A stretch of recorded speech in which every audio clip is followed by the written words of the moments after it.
Which deeds are most beloved to Allah? Let's ask the Prophet ﷺ. If only someone would ask the Prophet ﷺ, what does Allah want most to see from us? Sincerity. He's the opposite of those who knew the book and then betrayed.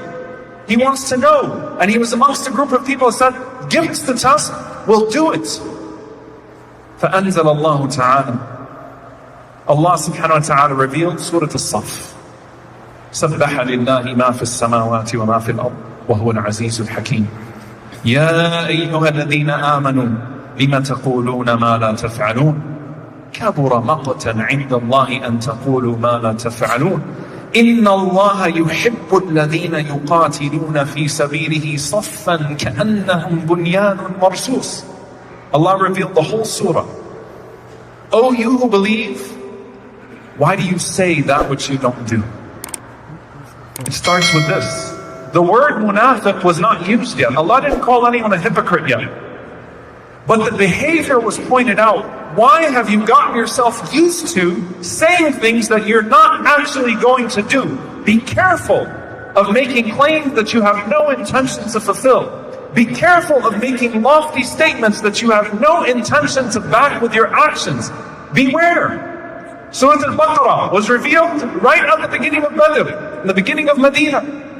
Allah dedicates a whole section. وَمِنَ النَّاسِ مَنْ يَقُولُ آمَنَّا بِاللَّهِ وَبِالْيَوْمِ الْآخِرِ وَمَا هُمْ بِمُؤْمِنِينَ يُخَادِعُونَ اللَّهَ وَالَّذِينَ آمَنُوا وَمَا يَخْدَعُونَ إِلَّا أَنفُسَهُمْ وَمَا يَشْعُرُونَ فِي قُلُوبِهِمْ مَرَضٌ فَزَادَهُمُ اللَّهُ مَرَضًا. Allah subhanahu wa ta'ala talks about those who say they believe, but they're not really believers.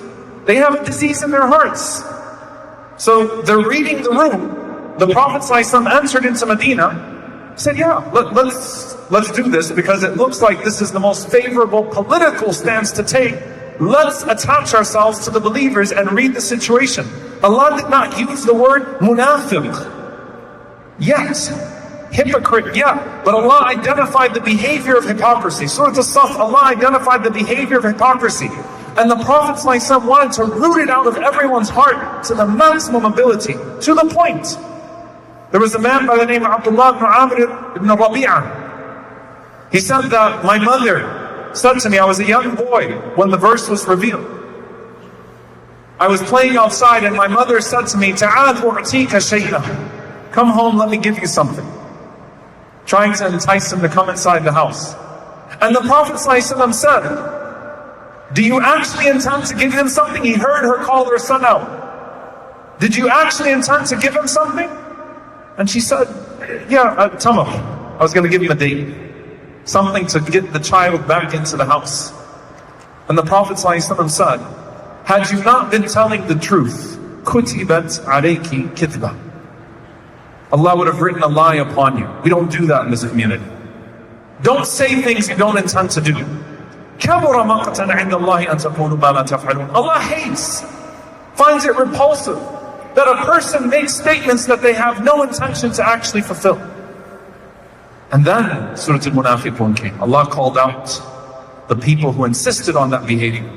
And then the most detailed expedition, the most detailed exposition of the hypocrites, Surah At-Tawbah, comes down. Because now it is Al-Fadhiha, it is the exposure. Your hypocrisy is as clear as night and day. The whole community can see you for who you are. Too many times you failed the test. It came and you failed the test. You keep making statements, but you have no intention of putting your heart behind, that you have no intention of putting your deeds behind. So when the Battle of Badr happened, how many people said, oh, we wish we were at Badr.